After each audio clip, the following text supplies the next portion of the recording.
السلام علیکم ورحمۃ اللہ وبرکاتہ۔ الحمد للہ نحمده ونستعینه ونستغفره ونؤمن به ونتوکل علیہ ونعوذ باللہ من شرور انفسنا ومن سیئات اعمالنا من يهده الله فلا مضل له ومن يضلل فلا هادي له ونشهد أن لا إله إلا الله وحده لا شريك له ونشهد أن سيدنا ومولانا محمدا عبده ورسوله أما بعد قال الله تبارك وتعالى في القرآن المجيد أعوذ بالله من الشيطان الرجيم بسم الله الرحمن الرحيم يا أيها الناس اتقوا ربكم واخشوا يوما لا يجزي والد عن ولده ولا مولود هو جاز عن والده شيئا وقال النبي صلى الله تعالى عليه وسلم إذا سمعتم المؤذن فقولوا مثل ما يقول ثم صلوا علي ثم أسأل الله الوسيلة حلت له شفاعتي يوم القيامة أو كما قال عليه الصلاة والسلام اللهم صل على سيدنا محمد في أول كلامنا اللهم صل على سيدنا محمد في أوسط كلامنا اللهم صل على سيدنا محمد في آخر كلامنا۔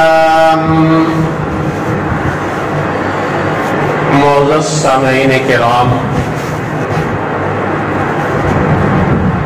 برادران محترم، بزرگوں اور دوستوں، گزشتہ جمعے میں پیارے آقا حضرت محمد رسول اللہ صلی اللہ علیہ وسلم پر درود پاک پڑھنے کے فضائل کا تذکرہ ہوا تھا، اور درود پاک بڑی ہی قیمتی عبادت ہے، ایسی عبادت ہے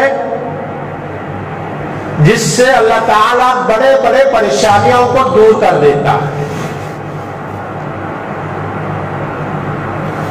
اور درود پاک پڑھنے کے لیے کوئی خاص وقت متعین نہیں ہے۔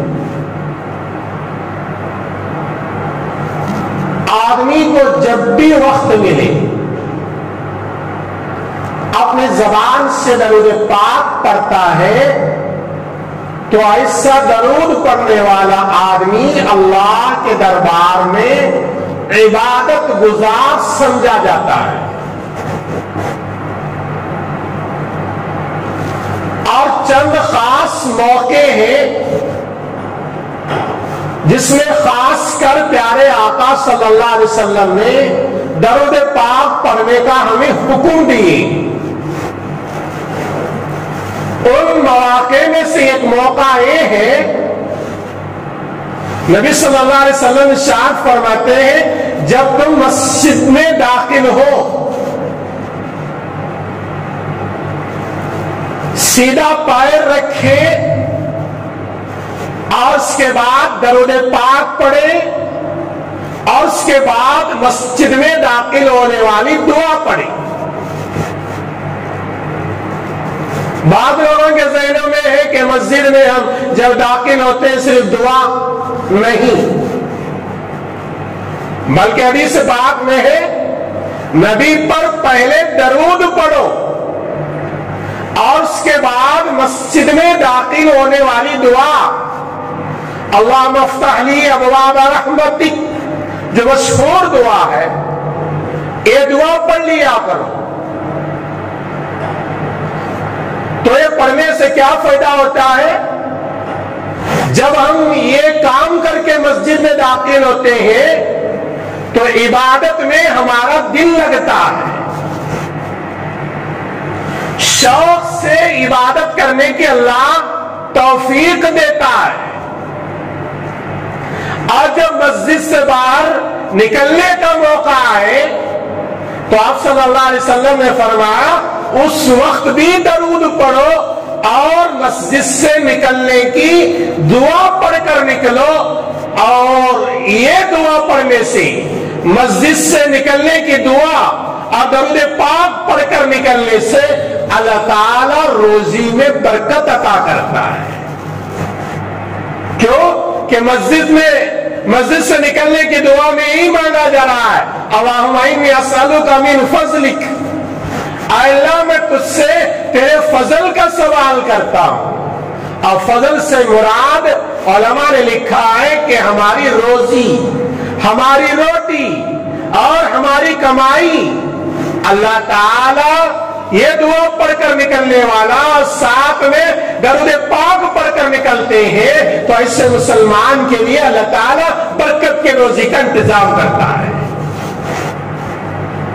اور ایک آسان عمل درود پاک کا سنو، بہت بڑا فائدہ ہوتا ہے۔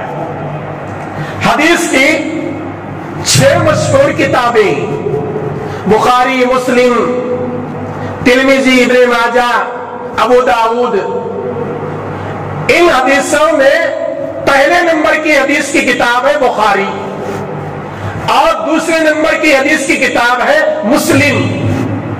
اس صحیح مسلم کے اندر ایک حدیث ہے، حضور صلی اللہ علیہ وسلم ارشاد فرماتے ہیں اذا سمعتم المؤذن، جب تم مؤذن کی آواز سنو، جو جملے مؤذن کہتا ہے وہی جملے سننے والا دہرانا چاہیے، اذان کا جواب دینا چاہیے۔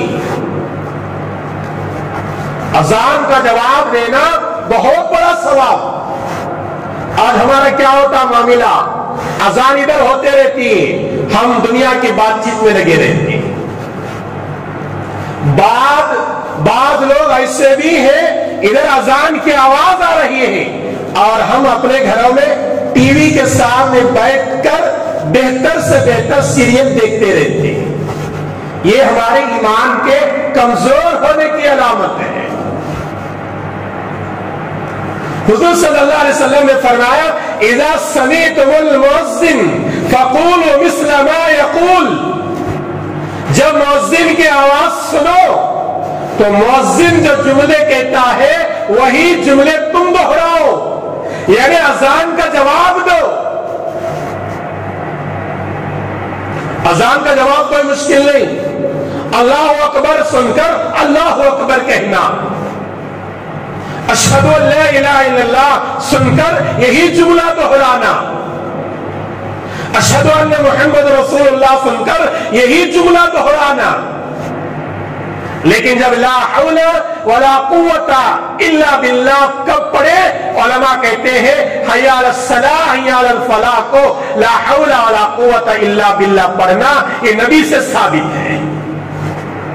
اس کا مطلب کیا، حی علی الصلاۃ نماز کو، حی علی الفلاح کامیابی کی طرف نماز کو بلایا جا رہا ہے، کامیابی کی طرف بلایا جا رہا ہے، اور ادھر پڑھنے کا حکم ہے لا حول ولا قوت الا باللہ۔ مطلب یہ اے اللہ نماز کو جانے کی طاقت نہیں لیکن تیری طاقت ہے، تیری توفیق ملتی ہے تو ہم پہنچتے ہیں، لا حول ولا قوت الا باللہ پڑھو، یہ اذان کا جواب ہے۔ آگے نبی صلی اللہ علیہ وسلم فرماتے ہیں جب اذان مکمل ختم ہو گئی، اب تم نے اذان کا جواب دیا تو ایک عمل کر لو، ثم صلوا علیہ، پھر میرے اوپر درود پاک پڑھو۔ ایک چھوٹا عمل لیکن کل قیامت کے دن ایک چھوٹے عمل جو زندگی میں مسلمان کرتا ہے اللہ تعالیٰ نبی کی شفاعت اس سے نصیب کرتا ہے۔ عمل بہت چھوٹا، اذان سنے جواب دینا، اذان ختم ہوئی درود پاک پڑھنا، اور اس کے بعد نبی فرماتے ہیں پھر اللہ سے میرے لیے وسیلے کی دعا مانگو۔ اذان کے بعد کے دعا کے اندر جو وسیلے کا جملہ ہے یہ دعا مانگو۔ اتنا کام کرو گے تو کیا فائدہ؟ نبی فرماتے ہیں حلت لہو شفاعتی یوم القیامہ، ایسے مسلمان کے لیے کل قیامت کے دن میں اللہ کے دربار میں سفارش کروں گا۔ کتنا چھوٹا عمل ہے لیکن مسلمان کرنے سے بہت دور ہے۔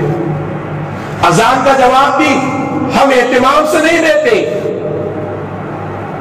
اذان کے وقت میں دنیائی باتیں کرنا، بعض علماء نے لکھا مرتے وقت کلمہ نصیب نہیں ہوتا۔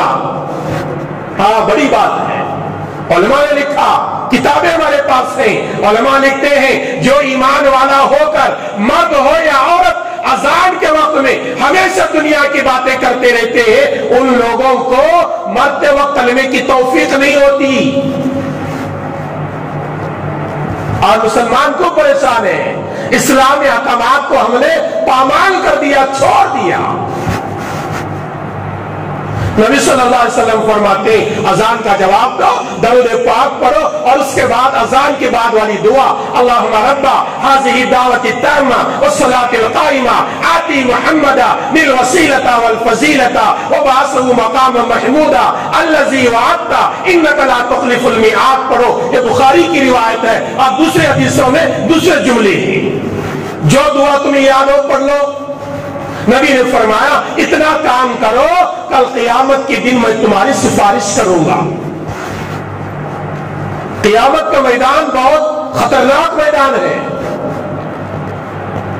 قرآن کریم آپ اٹھاؤ، قرآن کریم کا 21واں پارہ سورہ لقمان رکوع نمبر 3 آیت نمبر 33 کا ترجمہ پڑھو، 33 کا۔ اللہ تعالیٰ وہ کہتا ہے یا ایھا الناس اتقوا ربکم واخشوا یوما لا یجزی والد عن ولدہ۔ اے لوگو قیامت کے دن سے ڈرو۔ قیامت کا دن ایسا ہے جہاں بیٹا اپنے باپ سے بھاگے گا، کوئی فائدہ نہیں ہوگا۔ یہ میرا باپ ہے، کل قیامت کے دن مجھے فائدہ دے گا، یہ نہیں ہونے والا۔ ماں اپنے بیٹی کو فائدہ دینے والی کام قیامت کے دن نہیں کریں گے۔ اللہ تعالیٰ قرآن کریم کے 31ویں پارے سورہ عبسہ کے آخری میں کہتا ہے یوم یفر المرء من اخیہ وامہ وابیہ وصاحبتہ وبنیہ لکل امرئ منہم یومئذ شأن یغنیہ۔ قیامت کے دن کا اللہ نے نقشہ کھینچا قرآن کی اس آیت میں۔ اللہ تعالیٰ کہتا ہے قیامت کا دن ہوگا، باپ کو بیٹا دیکھے گا اور بھاگتا رہے گا، اور بیٹے کو باپ دیکھے گا بھاگتا رہے گا، بیوی کو شوہر دیکھے گا بھاگتا رہے گا، شوہر کو بیوی دیکھے گی بھاگتے رہے گی، بیٹی کو ماں دیکھے گی بھاگتے رہے گی۔ کیوں بھاگیں گے؟ کل وہ قیامت کے دن ایک نیکی نہ پوچھے اور مجھے دینا نہ پڑے۔ ایسے میدان محشر میں اس مسلمان کو ہمارے نبی شفاعت کریں گے، یعنی اللہ کے دربار میں جا کر ریکویسٹ کریں گے اللہ اس کو آسان حساب دے دے، جنت میں بھیج دے۔ اسے کہتے ہیں سفارش۔ ایسے مسلمان کو کریں گے جو اذان کا جواب دے، اذان کے بعد والی دعا پڑھے اور درود پاک پڑھے۔ میں نے گزشتہ جمعہ بھی عرض کیا تھا درود بہت بڑی عبادت ہے۔ حضرت عمر رضی اللہ تعالیٰ عنہ فرماتے ہیں جو مسلمان ہو کر دعا کے شروع میں درود نہ پڑھے اور دعا کے آخر میں درود نہ پڑھے، اس کی دعا زمین اور آسمان کے درمیان میں معلق ہو جاتی ہے، یعنی لٹکتے رہتی ہے، اللہ قبول نہیں کرتا۔ ہمارے دعائیں قبول ہونا ہے تو دعا میں سب سے پہلے اللہ کی تعریف، اس کے بعد درود، اس کے بعد ہماری ضرورت اللہ سے مانگنا، اور دعا ختم کرنے سے پہلے پھر درود پاک پڑھنا۔ یہ دعا بہت جلدی قبول ہوتی ہے۔ میدان محشر بڑا ہی خطرناک منظر ہے۔ آج ہم چھت کے نیچے ہیں، اے سی میں بیٹھے ہوئے ہیں، فین چل رہے ہیں، پھر بھی 10 منٹ کے لیے بجلی چلے جائے کرنٹ چلے جائے آدمی گرمی برداشت نہیں کرتا. وہ میدان محشر کا عالم کیا ہوگا؟ جہاں کوئی سایہ نہیں، جہاں کوئی درخت نہیں، سر چھپانے کا کوئی ذریعہ نہیں، چلچلاتی یہ دھوپ اور سورج بالکل قریب آئے گا. علماء لکھتے ہیں آج جو سورج ہے اس کا روشنی دینے والا چہرہ آسمانوں کی طرف ہے، اس کی پیٹھ زمین کی طرف ہے. سورج کا جو چہرہ ہے، منہ ہے روشنی دینے کا، وہ آسمان کی طرف ہے اور اس کی پیٹھ زمین کی طرف ہے. پھر بھی اتنی گرمی. قیامت کے میدان میں اس کا سر جو ہے زمین کی طرف ہوگا اور پیٹھ آسمان کی طرف ہوگی. آج سورج ہم سے لاکھوں کلومیٹر دور ہے، پھر بھی اتنی گرمی. میدان محشر کے بارے میں میرے نبی نے فرمایا بالکل قریب ہوگا، پسینے میں آدمی ڈوبا ہوا ہوگا. یہ کوئی قصے کہانیاں نہیں، پیغمبر کے زبان سے نکلے ہوئے جملے. ہمیں سننا ہے اور عمل کرنا ہے. عمل ہی سے مسلمان کامیاب، سننے سے بولنے سے مسلمان کامیاب نہیں. ایسے میدان محشر میں ہر آدمی پریشان، یہاں تک کہ انبیاء بھی پریشان. ایک صحیح حدیث میں ہے حضور صلی اللہ علیہ وسلم فرماتے پورے لوگ میدان محشر میں پریشان ہو جائیں گے، اللہ جلد حساب لے لے، ہمیں جنت میں بھیج دے یا جہنم میں بھیج دے. یہ میدان محشر کی گرمی ہمیں برداشت نہیں ہو رہی. تو پورے لوگ حضرت آدم علیہ السلام کے تلاش میں نکلیں گے. جا کر ان کو تلاش کرتے کرتے 1000 سال ہو جائے گا. کتنے؟ 1000 سال. پورے لوگ حضرت آدم کے تلاش میں نکلیں گے میدان محشر میں، اور اتنے لوگوں کے بھیڑ میں ان کو ڈھونڈنے کے لیے 1000 سال لگیں گے. 1000 سال کے بعد حضرت آدم علیہ السلام ملیں گے اور ان سے لوگ کہیں گے اے آدم تم اللہ کے نبی ہو، اللہ نے تمہیں اپنے قدرت سے بنایا تھا، اللہ نے تم کو جنت میں رکھا تھا، اللہ نے تمہیں جنت میں داخلہ دے چکا تھا، تم اتنے لاڈیلے نبی ہو، اب اللہ کے دربار میں جا کر ہمارے لیے سفارش کرو، اللہ ہمارا حساب جلدی لے لے، یہ میدان محشر کی گرمی ہمیں برداشت نہیں ہو رہی ہے. حضرت آدم علیہ السلام کا ان لوگوں آج اللہ کو اتنا غصہ آیا ہے، اس سے پہلے اتنا کبھی غصہ نہیں آیا تھا اور آئندہ بھی اتنا غصہ کبھی نہیں آئے گا. اس لیے میں اللہ کے دربار میں جا کر اللہ کے خدمت میں تمہاری سفارش نہیں کر سکتا. میں نے دنیا میں ایک بھول کیا تھا اور اس بھول کے بارے میں اللہ مجھ سے سوال کرے تو میرے پاس کوئی جواب نہیں، اس لیے میں بھی ڈر رہا ہوں، میں تمہاری سفارش نہیں کروں گا. وہ کیا بھول ہے؟ جب اللہ تعالیٰ نے حضرت آدم اور حوا کو جنت میں رکھا تو قرآن میں ہے پہلے پارے میں اللہ نے کہا کہ جنت تمہاری جنت کے پورے نعمتیں تمہارے لیے، لیکن جنت میں فلاں درخت کے قریب نہ جانا.